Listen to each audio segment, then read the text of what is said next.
So I'm just sitting here reflecting and stuff, and I'm thinking about today and how quite often I'll get a day like today, and all I've actually done is been to the fucking gym. And I think I've mentioned it before. It's like all day I seem like I'm like feeling really positive and blah blah blah blah blah. And I get down at the end of the day and I'm like, yeah, but what have you actually fucking done? So what, you've been to the gym? Everyone goes to the fucking gym and they go after work, you dickheads. Um, so like I can then like wind myself down into a fucking frenzy of shitness. um, but if I just sort of stick with what the positivity was today, like in my head, I was totally okay about being out and about and being around people that I didn't know. I wasn't uncomfortable about it. I was ready to, is the point. Um, and that was like it got cancelled before I went to the gym. Well, it didn't get cancelled. It's like my friend had to cancel. She had her own shit going on. But it didn't deter me before I went to the gym. I'd sort of had it planned that I was going to get myself to the gym, have a sesh, and that would be like on the way to going, and then go to pool after. And so then I just still went to the gym. Um, I was fine at the gym. I was fine at the gym. I got back and I parked up and I walked down the shop.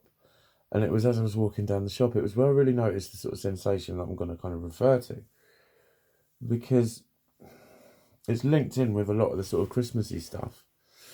But it's linked in with that sense of not belonging.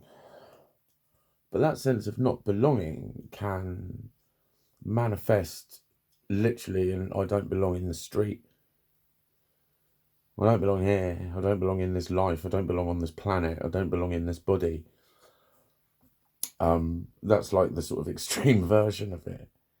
Um, but what I mean is, I'm not talking philosophically or cognitively. I'm talking kind of spiritually, in a sense, or like in the situations when you really like shouldn't be somewhere, and you start to notice that by the way people are starting to treat you or respond to you. Like I always say, it doesn't matter what people think, but it matters a great deal how people treat you. And if people collectively treat you exclusively, as in to exclude you, it'll wear anyone the fuck down in a day or two, mate, depending on how much of it they get.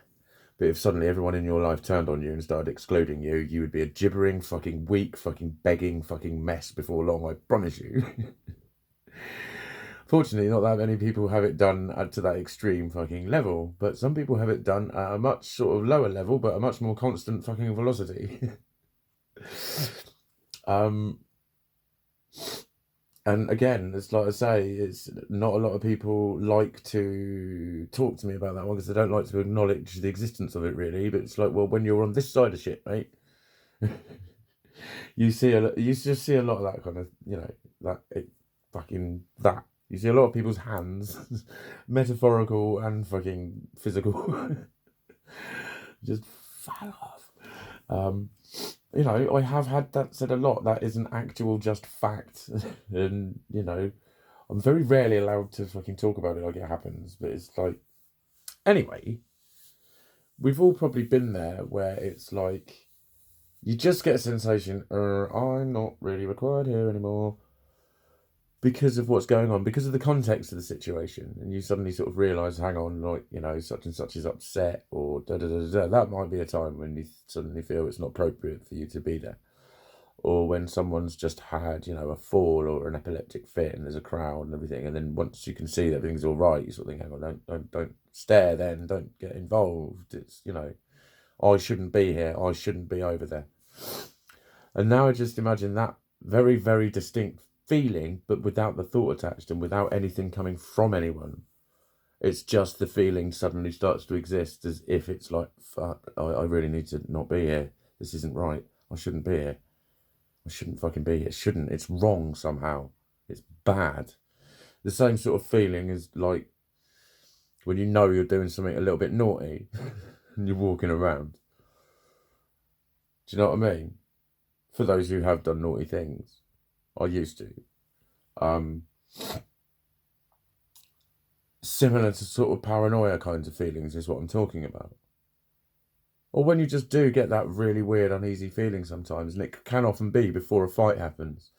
You know, when there's some shit kicks off between friends or something, and then other people say there was a fucking weird atmosphere just before it happened. That kind of shit happening all on its own, the physical feelings happening, and there's nothing to attach it to. That's a lot of what happens for me. And that's what wasn't happening today. And I was just thinking, like, yeah, this is why I was okay going to that party, even though I didn't go.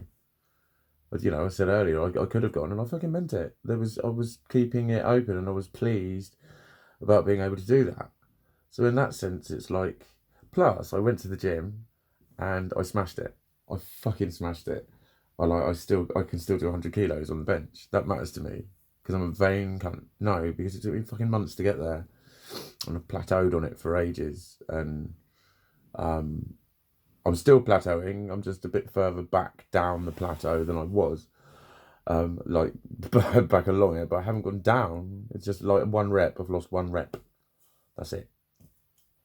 That's really cool because like I caught it just in time. I definitely lost my edge. I lost my fucking what was starting to pop out, and so that was cool. That was cool when I trained my legs. So I'm fired up about that. I got my fucking rage on as well. Like I did 100, but then I just dropped down to like 90, and I was just doing perfect fucking form. And the good thing about when you're not quite maxing is when you feel you've maxed a rep, you know you've got another at least 1 or 2. So I was getting my growl on. Oh, fire off. And it was like that fired me up. That definitely helped. That definitely helped towards my like my approach to the day, my sort of general feeling about myself. And it's like, you know, you can. That's the sort of thing that if you try to describe to someone, they say, well, what do you mean you don't belong? What do you mean you don't fit? Don't be silly, change your attitude, and then it won't happen anymore. And that's why it's really difficult to like explain to people because it's like, it's not, yeah, but like, there's no conscious attitude going on. It's just that sudden, and it isn't attached to anything. That's the only way I can fucking describe it, explain it, really. And so then you rationalise it like anyone would rationalise it. But nothing happens. Would you be scared to open up to someone about that? Because you'd know what they say, wouldn't you? They'd rationalise it, wouldn't they? And nothing would happen because you'd know that. So then when you started saying that to people, you wouldn't be able to blame them for saying, you think you fucking know everything. Because that's what people start saying to me. But I'm trying to describe what happens. I'm not giving people an opportunity to psychoanalyze me and tell me why it happens and tell me what I need to think for it to stop happening, because that's not working. That's where me and society fall out. Because it's not that fucking cut and dry. I spent weeks and weeks and weeks sitting in a fucking chair with Dr. Bleepity.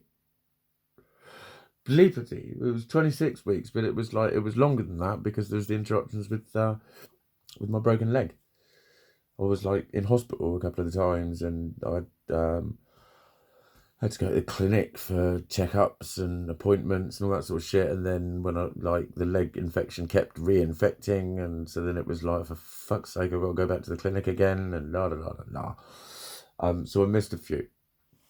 So then it was like I'd still on each of those have a phone conversation with him for at least 10 minutes, maybe longer, and then we'd rearrange for the next week. So I was talking through all of the things that might be behind these phenomena. And I was doing lots of psychological intervention-y type of stuff with it. I was having the treatment for the problem. And it wasn't doing anything. So, you know, that then builds a further reluctance to open up to anyone about it. So you sort of think, well, if I can go through this stuff with a guy whose job title is doctor, and he tells me there's nothing he can tell me that I haven't probably heard of already. And then none of that worked. You're not going to be confident in what someone can just decide in 5 minutes of talking to you. And unfortunately, that so often fucking happens. It's the main people I'm like commenting on it are never my friends. They're usually people in nightclubs that I've known for 5 minutes. Seriously, this happens so often in nightclubs. I get diagnosed and I get dramas created by attitudes and opinions of people who don't even fucking know me. But that is why I'm always reluctant to describe that feeling that I shouldn't belong, because most people will just classify that as don't be fucking stupid. And it's like, well, but we all know I'm fucking stupid, mate. That's just a fucking state of affairs. That's just a state of existence, is that I'm fucking stupid. What I'm trying to tell you is this shit's happening out of my control, but it's making me feel like I'm not wanted and I don't belong and I shouldn't be here. But these are really, really vivid, strong, fucking compulsive, like obsessive, won't leave me alone if feelings. And there's not an actual specific thing to attach them to. So, but is it any wonder that I look for one? Is it any wonder that I look for one in people? If I'm getting that feeling anyway, because the two go together. When you start to get that uneasy feeling, I shouldn't be here, there's a specific reason why. There's a situation. Something is making you decide it because you're deciding it's inappropriate. Or the people who are there are indicating verbally or non-verbally that you shouldn't be there because of the nature of the situation. But before long, you suss it out and you get on your fucking toes. But before that, there's that, ooh, should I not be here feeling. Isolate that fucking feeling as a physical sensation, magnify it a lot, and then make it live in you whenever it fucking feels like it when you're walking down the road. Welcome to Mikey's head, or one bit of it. But today that didn't happen. Today it was literally one of those days. I even said it, didn't I? I think it was yesterday. I might just wake up and just go ba-dum, and hopefully feel fine. And I kind of did. And I think that was quite an insight to me of just exploring what that weird feeling is. Because it's, I have to think about this stuff and go over it and look for reasons, because it's not ever cut and dried, because it's not a thought. It doesn't have words. It's a feeling that feels like a thought. I don't get it either, mate. I don't understand it either. That's why I have to see a fucking psychiatrist.